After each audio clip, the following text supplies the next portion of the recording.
my worst day of my life was really my best day. When I was 17, I went out and I didn't have a lot of money, but I was doing okay. And I went to a grocery store and I told the manager what happened in my life. And I said, I want to feed 2 families. Help me out. Give me a discount. And he gave me 10% off. And I thought, cheap bastard, but I took it. I had the most enjoyable shopping. I took 2 shopping carts and just filled it up for 2 families. And then I called this church and I said, who do you know that needs help but won't ask for it, won't come for it? And they gave me 2 families' names. And so I wrote a little note. I just put, this is a gift from a friend. Everyone has tough times. I hope you have a beautiful Thanksgiving. And someday, if you can, pay this forward. I didn't use the word pay it forward. I said, do this for someone else. But now you look at us, pay it forward. I realized I was going to the barrio area of the city. And I was like, maybe they don't speak English. So I had a friend of mine write it in Spanish on the back. So I figured I could flip it over. And the first house I went to was a little tiny place. I knock on the door and this woman about this tall, Hispanic woman, sees me and sees the food and screams and then grabs my head and pulls it down and starts kissing me on the cheek. I said, no, delivery boy, delivery boy.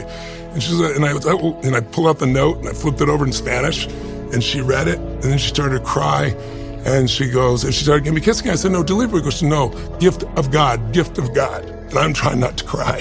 I'm just like, I feel like it was yesterday still. The door opened, it's a tiny little place, the size of your kitchen here, or your reminder of your kitchen.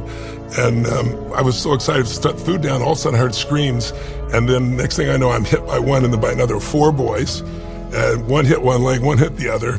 They saw the food, they went crazy. And I said, come help me. It had other stuff in the van. And when they saw the pumpkin pie, it was really over, And we brought all this food in, and then it was time to go.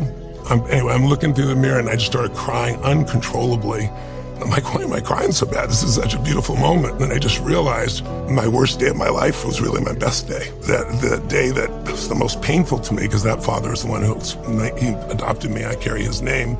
That I wouldn't be there that day. I'm a good human being, but would I work as hard as I worked to feed other people? I mean, next year I did 4, then 8, then 12. Then I had a little company. I got my employees involved. And I got to 1 million people, 2 million people. And then about 12 years ago, I decided I want to feed 1 billion meals here in the United States in 10 years. And so it's grown and grown and grown, all from not being fed. And so I see it as a blessing. I always try to help people say, how could you turn your worst day into your best day? That's when life is really magical.